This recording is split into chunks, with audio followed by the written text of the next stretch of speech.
প্রিয় শিক্ষার্থীবৃন্দ, আসসালামু আলাইকুম। সকলকে শুভ সকাল। আজকে আমরা আবারও হাজির হয়েছি আমাদের অনলাইন ক্লাস নিয়ে। আজকে আমরা যে বিষয় নিয়ে অনলাইন ক্লাসে হাজির হয়েছি সেটি হচ্ছে automobile trouble shooting and driving. সপ্তম পর্ব পাওয়ার টেকনোলজি সকল শিক্ষার্থী এই বিষয়টি অধ্যয়ন করবে। তো বরাবরের মতো উপস্থাপনায় আছি আমি মোহাম্মদ মানিক মিয়া, জুনিয়র ইনস্ট্রাক্টর পাওয়ার, ময়মনসিংহ পলিটেকনিক ইনস্টিটিউট, ময়মনসিংহ। শিক্ষার্থী বন্ধুরা, আজকে আমরা যে টপিকটি নিয়ে আলোচনা করব সেটি হচ্ছে সপ্তম অধ্যায় ফল কোড সহ ট্রাবল ডায়াগনোসিস। অর্থাৎ কি, আমরা একটি স্ক্যানার টুলস ব্যবহার করব। সেই স্ক্যানার টুলসের সাহায্যে আমি বিভিন্ন ধরনের কোড পাবো, সেই কোড দিয়ে কি আমি ট্রাবল ডায়াগনোসিস করব। এই ট্রাবল ডায়াগনোসিসটা কিভাবে করব সেটা আমরা আজকে নিয়ে আলোচনা করব। তো শিক্ষার্থী বন্ধুরা, এই ট্রাবল শুটিং অনলাইন ক্লাসে সকলকে স্বাগত জানাচ্ছি। তো যারা আমাকে শুনতেছো তারা নিজেদের রুল, পর্ব, শিপ এইগুলোকে আমাকে কমেন্টে জানিয়ে দিও, আর আমাকে ঠিকভাবে শোনা যাচ্ছে কিনা সেই জিনিসটি জানিয়ে দিও। আমাকে অনেকেই শুনতেছে বা অনেকে আমার সাথে জয়েন করেছে, তো সবাইকে অসংখ্য ধন্যবাদ সাথে থাকার জন্য। আজকে আমরা একটি গুরুত্বপূর্ণ বিষয় নিয়ে আলোচনা করব, যে বিভিন্ন ট্রাবল কোড বা ফল কোডের সাহায্যে আমি কীভাবে আমার গাড়িকে সার্ভিসিং করতে পারি, বা আমি কীভাবে বুঝতে পারি আমার গাড়িতে কী সমস্যা সংঘটিত হয়েছে। তো শিক্ষার্থী বন্ধুরা, আমরা যদি মনে করি তাহলে কি বুঝতে পারবো যে আমরা পূর্বে যে ক্লাস নিয়ে আলোচনা করেছিলাম বা পূর্বে যে টপিকগুলো আমাদের আলোচনায় ছিল গত ক্লাসে, সেটি ছিল ট্রান্সমিশন সিস্টেম সম্বন্ধে। আমরা আলোচনা করেছিলাম যে ট্রান্সমিশন সিস্টেমে বিভিন্ন সমস্যা নিয়ে আমরা আলোচনা করেছিলাম। অটোমেটিক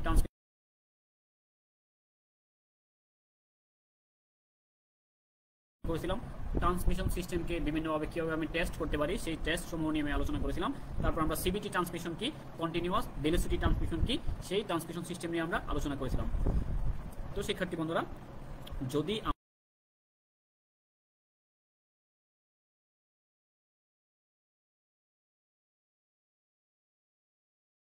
কি সেই বিষয়টি আমরা জানতে পারবো। আমরা জানতে পারবো ওবিডি কি, অর্থাৎ কি ওবিডি সিস্টেমটা কি আসলে। তারপর আমরা জানবো এই ওবিডি ডায়াগনোসিস পদ্ধতিটি কেমন হয়, বা কীভাবে ওবিডি স্ক্যানার দ্বারা আমি ডায়াগনোসিস করে থাকবো। আমরা আরও যে বিষয় নিয়ে আলোচনা করবো সেটা হচ্ছে কি স্ক্যানার দ্বারা ফল কোড ডায়াগনোসিসের পদ্ধতি সমূহ সম্বন্ধে আমি আলোচনা করার চেষ্টা করব। তো শিক্ষার্থী বন্ধুরা, যদি আমরা আজকে এই ক্লাসটি করি তো এই সব বিষয় নিয়ে আমরা আলোচনা করব। এই সব বিষয়ে আমরা ক্লাস শেষে মোটামুটি একটা ধারণা পাবো। তো প্রথমেই আমাদের যে আলোচনার বিষয় সেটি হচ্ছে ওবিডি বা অটোমোবাইল ফল কোড কি আসলে। এই অটোমোবাইল ফল কোড আমি কীভাবে মেজার করবো, অটোমোবাইল ফল কোডের সাহায্যে আমি কীভাবে কি সমস্যার সমূহ বুঝতে পারবো।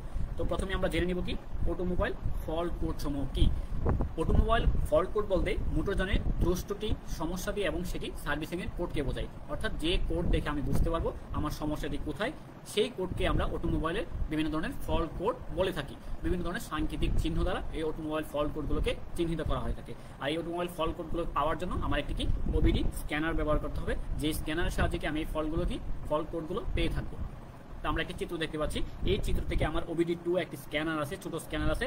এটার বিভিন্ন ডিজাইনের হতে পারে, বিভিন্ন কোম্পানি ভেদে। তো এই ওবিডি স্ক্যানার দ্বারা কি আমি ফল্ট কোড বের করতে পারি, এবং তার দ্বারা কি আমি বুঝতে পারি যে আমার ইঞ্জিনের কোন সিস্টেমে কি সমস্যা হয়েছে, বা ইঞ্জিনের কোন সিস্টেমটাই সমস্যা হয়েছে। তো এটি হচ্ছে কি ফল্ট কোড।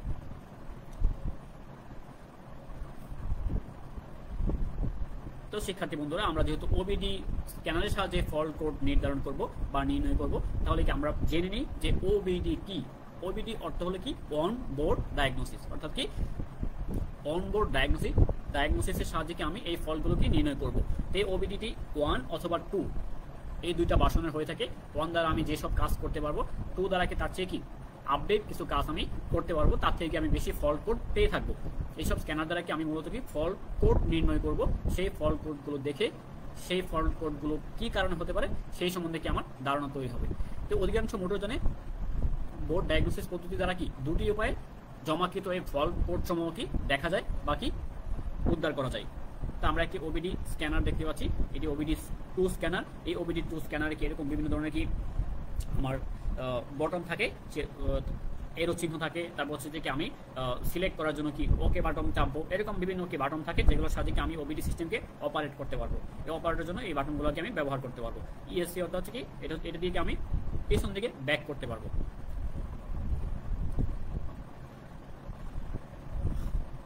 তো শিক্ষার্থী বন্ধুরা, আমরা এখন যে বিষয় নিয়ে আলোচনা করবো সেটি হচ্ছে ইঞ্জিন ল্যাম্প অথবা কি মেল ফাংশন ইন্ডিকেটর ল্যাম্প দ্বারা আমি কিভাবে বিভিন্ন সমস্যা কি বুঝতে পারবো। অর্থাৎ কি ইঞ্জিন ল্যাম্প আমাকে বিভিন্ন সমস্যাতে কি চিহ্নিত করবে, যে যেই সব জায়গায় সমস্যাটি হয় বা যেই কোডগুলোতে বা যেই কোডগুলোকে আমাকে শো করবে বিভিন্ন ধরনের লাইট দ্বারা বা আলো দ্বারা, সেই কোডগুলোকে আমাকে ফ্ল্যাশ করে দেখাবে যে এই সব কোডে কি বা এই সব সিস্টেমে কি আমার ইঞ্জিনে সমস্যা আছে। তো অধিকাংশ সাধারণ মোটরযানে একটি কি 12 পিনের কানেক্টর ব্যবহার করা হয়ে থাকে, যা কি স্টিয়ারিং কলামের একটু নিচের দিকে কি ইনস্ট্রুমেন্ট প্যানেলে সংযুক্ত থাকে। জমাকৃত কি ডাবল কোড সমূহ দেখতে কি ইগনিশন কিটা অন করতে হয়। মানে আমি ইঞ্জিন চালু করব না, কিন্তু ইগনিশন কিটা যখন আমি কি অন করব তখন আমার কি সবগুলো সিস্টেমে কি আমার ইলেকট্রিসিটি কি সাপ্লাই চলে যাবে, তখন কি আমার সবগুলো সিস্টেম কি অ্যাক্টিভ হবে। সেই অবস্থায় কি আমার ইঞ্জিনে যে ফল্টগুলো আছে সেই ফল্টগুলোর কোড আমি কি দেখতে পাবো। এর টার্মিনাল এ গ্রাউন্ডের মধ্যে একটি জাম্পার ওয়্যার অথবা এবং কি ডায়াগনোসিস কানেক্টরের টার্মিনাল বি ডায়াগনোসিস টার্মিনালে প্রবেশ করানো হয়ে থাকে। এর দুটি টার্মিনাল থাকে, এ হচ্ছে কি আমি গ্রাউন্ডে দিব আর বি হচ্ছে কি যে ডায়াগনোসিস টার্মিনাল আছে সেই টার্মিনাল আমি কি সেটা কি লাগিয়ে দেব। তারপর হচ্ছে check engine or service engine soon light 12 কে ফ্ল্যাশ করবে। যদি এই অবস্থায় কি আমি কানেক্ট করি একে গ্রাউন্ডে বিকে টার্মিনালে, তাহলে কি চেক ইঞ্জিন যে আমার অপশনটা আছে বা চেক ইঞ্জিন যে আমার মেনুটা আছে এই মেনুকে লাইট কোড 12 কে কি ফ্ল্যাশ করবে, মানে আলো দ্বারা কি সেই কোডটা কি ফ্ল্যাশ করা হবে। তারপর হচ্ছে যার আলোর পরিমাণ 3 গুণ অথবা কি 3 গুণ মেমোরিতে কি জমানোর প্রত্যেকটি কোড লাইট ফ্ল্যাশ করবে। অর্থাৎ কি আমার যে জায়গাগুলোতে ফল্ট আছে বা যেই সিস্টেমে ফল্ট আছে সেই সিস্টেমকে লাইটের সাহায্যে ফ্ল্যাশ করে দেখাবে যে ওই সিস্টেমে আমার ফল্ট আছে। তো সকল জমাকৃত কোড সমূহ কি এইভাবে কি আমি দেখতে পাবো। যখন কি কোড 12 পুনরায় ফ্ল্যাশ করবে তখন সেখানে কি ফল্ট কোড সমূহের তালিকা দেখা যায়। যখন কি আমার একটি কোড বারবার যখন কি ফ্ল্যাশ করবে তখন কি সেখানে কি কি সমস্যা হয়েছে বা কোন কোন সিস্টেমে সমস্যা হয়েছে সেই সমস্যার তালিকাকে আমি দেখতে পারবো। এরকম কি বিভিন্ন ধরনের কি সিস্টেম আমার ইঞ্জিনে কি আছে, এই বিভিন্ন ধরনের সিস্টেম কি আমার দেখানোর জন্য আমার লাইটটি কি বা ফ্ল্যাশ লাইটটি কি যে জায়গায় কি ফ্ল্যাশ করবে আমি তখন বুঝতে পারবো কি যে সেই জায়গাটায় সমস্যা হয়েছে। এরকম যদি চেক ইঞ্জিনে যদি আমি ক্লিক করি তাহলে কি চেক ইঞ্জিনে ক্লিক করার পরে আমাকে কতগুলো ফল্ট কোড দেখাবে যদি কি ইঞ্জিনে কোনো সিস্টেমে কোনো সমস্যা থাকে। ঠিক আছে, তো এরকমভাবে কি আমি সমস্যাটি চিহ্নিত করতে পারবো।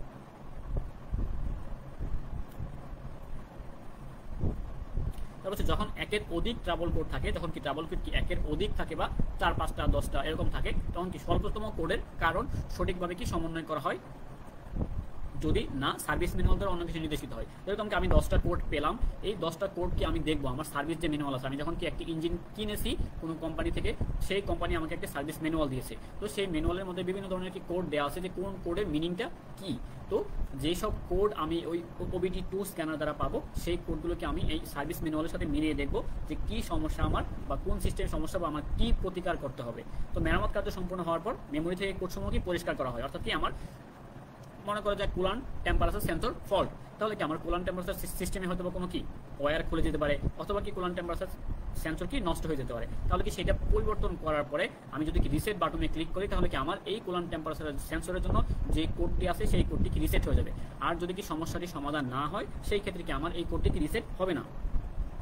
তো যদি প্রথমবার আমি রিসেট করার চেষ্টা করব, যদি রিসেট না হয় আমি জানি যে আমি সমস্যাটা কি সমাধান করেছি কিন্তু তারপর রিসেট হচ্ছে না, এক্ষেত্রে কি 30 সেকেন্ডের জন্য কি ইগনিশন সুইচটাকে আমি অফ করে রাখবো। তাহলে কি সমস্যার সমাধান হলে কোড সমূহ কি চলে যাওয়ার কথা।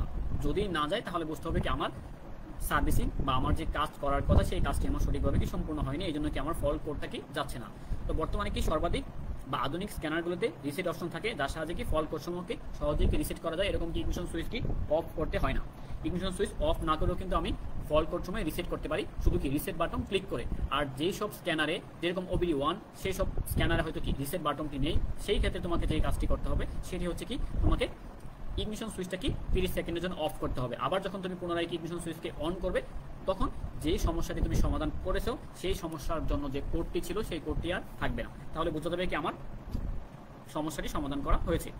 আর আধুনিক যে স্ক্যানারগুলো আছে OBD2 বা তার চেয়ে যে আপডেট স্ক্যানারগুলো আছে সেগুলোতে কি রিসেট বাটন থাকে, সেখানে কি সমস্যা সমাধান করার পরে রিসেট বাটনে ক্লিক করলে সেই কোডটিও কি চলে যাবে। এভাবে কি আমি ফল্ট কোড দ্বারা কি সমস্যাটি চিহ্নিত করে তারপর সেটি কি সমাধান করে সেই কোডটিকে আমি রিসেট করতে পারি।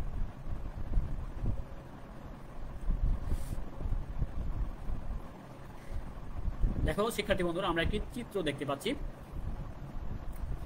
এই চিত্রতে বিভিন্ন ধরনের অপশন আছে। একটা হচ্ছে রিপ্লেস অক্সিজেন সেন্সর আছে, তারপর হচ্ছে রিপ্লেস ক্যাটালাইটিক কনভার্টার আছে, তারপর হচ্ছে কি রিপ্লেস থার্মোস্টেট আছে, তারপর হচ্ছে টাইটেন অর কি রিপ্লেস ফুয়েল ক্যাপ আছে। তো এরকম বিভিন্ন ধরনের কি সমস্যা দিয়ে আমার আছে। এই সমস্যা দিয়ে কি আমার ইঞ্জিনে কি হতে পারে বা থাকতে পারে। এই সমস্যা যদি থাকে তাহলে কি আমার এই সিস্টেমগুলো থেকে হচ্ছে কি আমাকে ফ্ল্যাশ করে লাইট দেখাবে। তাহলে কি এই সিস্টেমগুলো যদি কি ফ্ল্যাশ করে লাইট দেখায়, সেই ক্ষেত্রে কি আমি বুঝতে পারবো, যেরকম কি রিপ্লেস থার্মোস্টেট, এইখানে যদি কি ফ্ল্যাশ লাইট জ্বলে থাকে তাহলে কি বুঝতে পারবো কি আমার এই থার্মোস্টেট বাল্বে কোনো সমস্যা হয়েছে। তাহলে আমার থার্মোস্টেট বাল্বকে রিপেয়ার করতে হবে, প্রয়োজন বোধে কি আমার পরিবর্তন করতে হবে। তারপর হচ্ছে কি ফুয়েল ক্যাপ যদি সমস্যা থাকে সেই ক্ষেত্রে ফুয়েল ক্যাপে এখানে কি ফ্ল্যাশ করে দেখাবে। তারপর হচ্ছে যদি কি আমার অক্সিজেন সেন্সরে কোনো সমস্যা থাকে এখানে কি লাইট ফ্ল্যাশ করে কি দেখাবে। তারপর হচ্ছে কি আমার যদি ক্যাটালাইটিক কনভার্টার সিস্টেমে কোনো সমস্যা থাকে এখানে কি আমার লাইট ফ্ল্যাশ করে কি দেখাবে। যখন আমি এই চেক ইঞ্জিনে কি ক্লিক করব। তারপর হচ্ছে ইগনিশন কয়েলে যদি কোনো সমস্যা থাকে সেই ক্ষেত্রে ইগনিশন কয়েলেও কি আমার লাইট ফ্ল্যাশ করে দেখাবে। তাহলে কি আমি বুঝতে পারবো যে আমার ইগনিশন কয়েলে বা এই সিস্টেমে কোনো সমস্যা হয়েছে। এভাবে কি আমি সমস্যা দিকে সহজে কি চিহ্নিত করতে পারবো বিভিন্ন ধরনের ফল্ট কোড এবং হচ্ছে এরকম মেসেজ দ্বারা।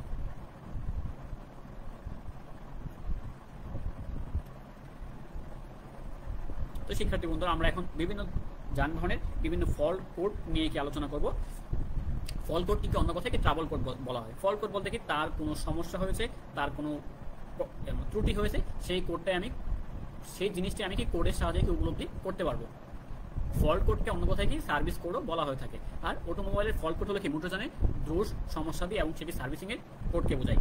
অধিকাংশ মোটরযানে কি অনবোর্ড ডায়াগনোসিস পদ্ধতি দ্বারা কি দুটি উপায়ে জমাকৃত সংরক্ষিত কোড সময় কি ফেরত পাওয়া যায়, অর্থাৎ উদ্ধার করা যায়, দেখা যায়। দুটি উপায়ে এই ফল্ট কোড সময়কে দেখা যায়। এর মধ্যে একটি উপায় হলো ইনস্ট্রুমেন্ট প্যানেলে কি মেল ফাংশন ইন্ডিকেটর লাইট, অর্থাৎ কি মানে যে সিস্টেমগুলো আছে সেই সিস্টেমের মধ্যে যে সিস্টেম সমস্যা হয় সেই সিস্টেম কি তার উপরে কি লাইট জ্বলে কি আমার সমস্যা দিয়ে কি চিহ্নিত করবে। এটা হচ্ছে একটা পদ্ধতি। আর আরেকটা পদ্ধতি হচ্ছে, আর দ্বিতীয় পদ্ধতি হলো কি ভেহিকেল ডায়াগনোসিস কানেক্টর এর সাথে একটি স্ক্যান টুল অথবা কি অপর ডায়াগনোসিস টেস্টারের সাথে সংযোগ দেয়া। যদি আমি টেস্টারের সাথে কি সংযোগ দেই তাহলে কি আমার যে ডায়াগনোসিস যে বোর্ডটি আছে অনবোর্ড ডায়াগনোসিস বা OBD2 সেই বোর্ডের মধ্যে বিভিন্ন ধরনের কি ফল্ট কোড আমাকে প্রদর্শন করবে। তখন এই ফল্ট কোডগুলো দেখে আমি ম্যানুয়ালের সাথে মিলিয়ে দেখবো যে কোন সিস্টেমে আমার সমস্যা আছে। তো এরকম ভাবে কি আমি দ্বিতীয় উপায়ে আমি ফল্ট কোডগুলোকে উদ্ধার করতে পারি বা কি সমস্যা হয়েছে সেটি আমি চিহ্নিত করতে পারি। তো আরেকটি উপায় আছে, সেটি হচ্ছে কিছু কারের মধ্যে কি তৈরি করা অনবোর্ড সেলফ ডায়াগনস্টিক ব্যবহারের মাধ্যমে ফল্ট কোড সময়ে পর্যবেক্ষণ করা যায়। মানে তার নিজস্ব একটি সেলফ ডায়াগনস্টিক স্ক্যান টুলস আছে। এই স্ক্যান টুলসের সাহায্যে কি সহজেই স্ক্যান করে তার মধ্যে কি ধরনের ফল্ট কোড আছে সেই কোডকে আমি কি সহজেই আইডেন্টিফাই করতে পারি। এখানে কানেক্টর আমি লাগাবো, স্টিয়ারিং কলামের যে নিচে যে কানেক্টর পয়েন্ট আছে সেই পয়েন্টে আমি লাগাবো। এই কানেক্টর পয়েন্টের সাথে আমি একটি OBD স্ক্যান টুলস লাগাবো। এই স্ক্যান করবে কানেক্টরটিকে, তারপর হচ্ছে এই স্ক্যান করার পরে যে কোডগুলো পাবে সেই কোডটা হচ্ছে এই ডিসপ্লে বা ল্যাপটপের সাহায্যে আমি আমার ল্যাপটপের মাধ্যমে দেখতে পারবো যে এই বিভিন্ন ধরনের ফল্ট কোডগুলো আমার গাড়িতে কি এখনো রয়ে গেছে, এগুলো কি সমস্যার সমাধান করতে হবে। ঠিক আছে, এরকম ভাবে তিনটি উপায়ে কি আমি ফল্ট কোড সমূহকে দেখতে পারি বা উদ্ধার করতে পারি। তো যারা আমাকে শুনছো তাদেরকে ধন্যবাদ। আশা করি যে তোমরা কথাগুলো বুঝতে পারছো। যদি কারো কোনো সমস্যা হয় বা বোঝার সমস্যা থাকে সেই ক্ষেত্রে আমাকে প্রশ্ন করতে পারো, আমি উত্তর দেওয়ার চেষ্টা করবো।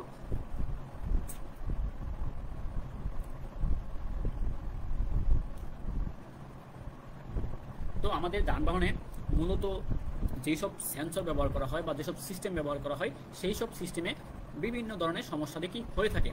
এই সমস্যার মধ্যে অন্যতম সমস্যা হচ্ছে কি এরকম মেসেজ থাকতে পারে, মেসেজ আসতে পারে বা ফল্ট কোড আসতে পারে যে নো রেফারেন্স সিগন্যাল, এরকম ফল্ট কোড মেসেজ আসতে পারে। তারপর হচ্ছে oxygen sensor circuit open circuit, অর্থাৎ অক্সিজেন সেন্সর সার্কিটটা কি ওপেন হয়ে গেছে, এরকম মেসেজ বা ফল্ট কোড আসতে পারে।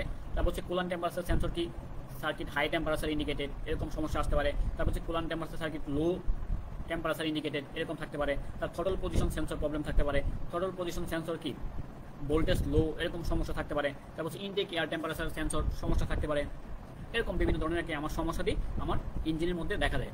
তারপর আরও যে সমস্যাটি থাকে তার মধ্যে অন্যতম হচ্ছে যে air temperature sensor circuit high temperature indicated, এরকম সমস্যাটি দেখাতে পারে। তারপর হচ্ছে এক্সজস্ট গ্যাস রিসার্কুলেশন সিস্টেমে সমস্যা থাকতে পারে। তারপর হচ্ছে ম্যানিফোল্ড অ্যাবসোলিউট প্রেশার, সেন্সর সার্কিটে কি সমস্যা থাকতে পারে, তারপর হচ্ছে মিনিফুল অ্যাবসলিউট প্রেসার সেন্সর সার্কিটে ভোল্টেজ লো অথবা কি হাই, এরকম সমস্যার কারণে আমার সিস্টেমে সমস্যা হতে পারে। তারপর হচ্ছে আইডেল কন্ট্রোল আর্ম বা idle control circuit electronic spark timing, এই সিস্টেমে কোনো সমস্যা থাকতে পারে। তারপর oxygen sensor circuit lean exhaust indicated, মানে কি অক্সিজেন সেন্সর যে আমি অক্সিজেন সেন্সরের যে সার্কিটে আমি কি এক্সজস্ট গ্যাসের কি মাত্রা নির্ধারণ করার জন্য আমি ব্যবহার করে থাকি, সেই সেন্সরের সমস্যা থাকতে পারে। ঠিক আছে, এরকম বিভিন্ন ধরনের সমস্যা থেকে আমার থাকতে পারে আমার ইঞ্জিনে।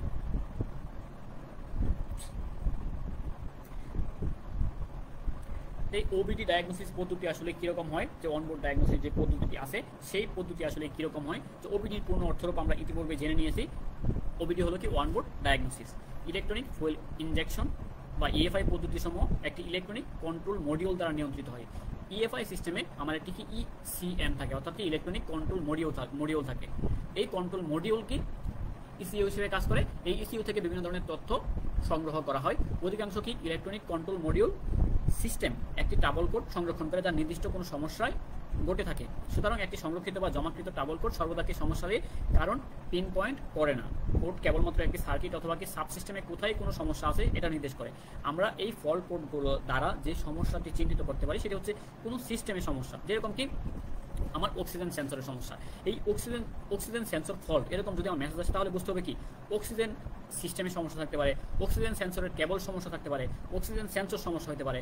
তো পুরো সিস্টেম কি আমার কি চেক আপ করে দেখতে হবে অক্সিজেন রিলেটেড যে সিস্টেমগুলো আছে। তাহলে কি আমার একেবারে কি নির্দিষ্ট করে কি সেই সমস্যাটি সে স্পেসিফাই করে না, সে কি করে ওই সিস্টেমের সমস্যাটি সে চিহ্নিত করে। তারপর হচ্ছে স্পেশাল ডায়াগনোসিস পদ্ধতিসমূহ এবং স্পেশাল টেস্টার কোনো সমস্যা চিহ্নিত করতে প্রয়োজন হয়, সেই স্পেশাল পদ্ধতিকে অনবোর্ড ডায়াগনোসিস পদ্ধতি বলা হয়। আধুনিক যে অনবোর্ড ডায়াগনোসিস পদ্ধতিগুলো আছে সেই পদ্ধতিতে সমূহতে তো বিভিন্ন ধরনের মেসেজকে ডিরেক্টলি আমাকে প্রদর্শন করে, যেসব দ্বারা কি আমি সহজেই কি সমস্যাটিকে অনুধাবন করতে পারি যে আমার ওই সিস্টেমে সমস্যাটি হয়েছে।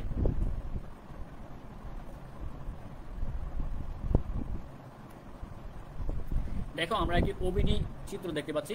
এই ওবিডি আসলে কেমন হয় দেখো। এই ওবিডির মধ্যে কি এটা হচ্ছে একটা ওবিডি 2, তারপর হচ্ছে এর মধ্যে বিভিন্ন ধরনের কি ডাটা থাকে, তারপর হচ্ছে রিসেট বটন থাকে, তারপর হচ্ছে ব্যাটারি ভোল্টেজ থাকে, এটা একটা ব্যাটারি দ্বারা কি চালিত হয়। তারপর সেটিংস অপশন থাকে, সেটিং অপশনে কি এখানে বিভিন্ন ধরনের পার্ট আমি কিভাবে পাবো বা বিভিন্ন ধরনের সেটিংস আমি চেঞ্জ করতে পারবো এই সেটিং অপশন থেকে। তারপর হচ্ছে কি এই ব্যাক বটন থাকে, তারপর হচ্ছে ওকে বটন থাকে, তারপর হচ্ছে এরো বিভিন্ন ধরনের আপ এন্ড ডাউন করার জন্য এরকম এরো চিহ্নিত বটন থাকে। এরকম ওবিডির সাহায্যে কি আমি সেটিংসে গিয়ে বিভিন্ন ধরনের প্যারামিটার আমি দেখতে পারবো আমার ইঞ্জিনের সাথে কি কানেক্টরটি কানেক্ট করার পর। তো প্রথমত সবাইকে জানতে হয় কীভাবে কি কোড পুনরুদ্ধার করতে হয়, অথবা কি সেই কেউ ধারণা তারপর কি সে বুঝতে পারেন যে কীভাবে আসলে আমি কোডটিকে পুনরুদ্ধার করে থাকবো বা করতে পারবো এবং কোডের অর্থ কি তা ব্যাখ্যা করতে পারেন। তারপর কি সমস্যা অনুযায়ী প্রয়োজনীয় ব্যবস্থা গ্রহণ করা সম্ভব হয়। একজন মানুষ যখন কি ওবিডি এই স্ক্যানারটি ব্যবহার করবে তখন কি এই ওবিডি স্ক্যানার সম্বন্ধে তাকে ধারণা থাকতে হবে। তারপর হচ্ছে ফল্ট কোডগুলো কেমন হয় সেই সম্বন্ধে তাকে ধারণা থাকতে হবে। তারপর হচ্ছে ফল্ট কোডের মিনিংগুলো কি সেই সম্বন্ধেও তাকে ধারণা থাকতে হবে, তাহলে সে কি সমস্যাটি সমাধান করতে পারবে।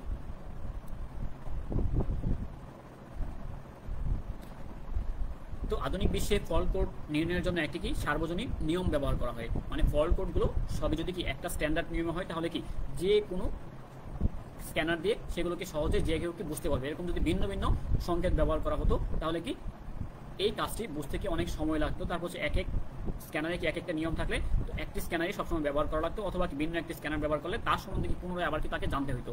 তো এই জন্য কি একটি কমন নিয়ম ব্যবহার করা হয়, একটি লেটার এবং 4টি ডিজিট দিয়ে মোট 5টি সাংকেতিক চিহ্ন ব্যবহার করে ফল্ট কোড এরিয়া নির্ণয় করা হয়। সাধারণত এখন পর্যন্ত মোট 4টি লেটার BCPU ব্যবহার করা হয়ে থাকে।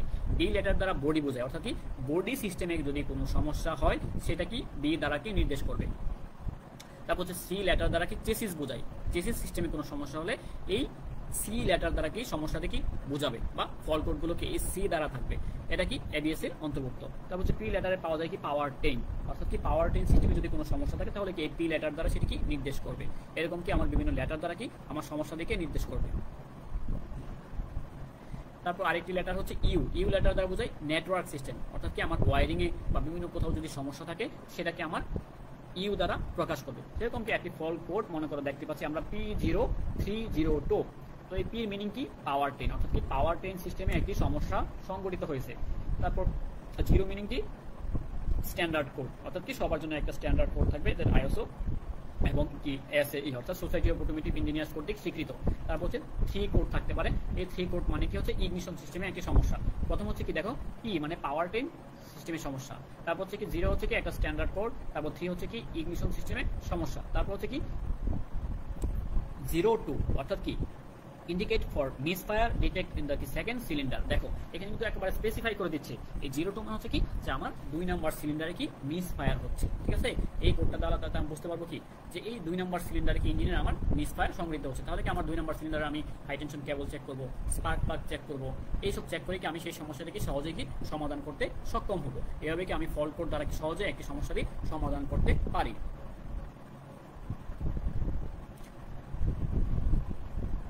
শিক্ষার্থী বন্ধুরা, আমাদের এই ছিল আজকের পার্ট আলোচনা।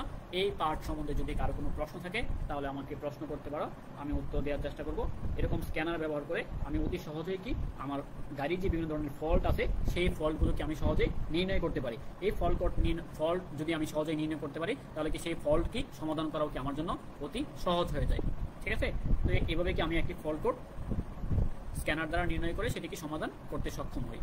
তো শিক্ষার্থী বন্ধুরা, যদি কারো কোনো প্রশ্ন থাকে আমাকে প্রশ্ন করতে পারো, আমি উত্তর দেওয়ার চেষ্টা করব।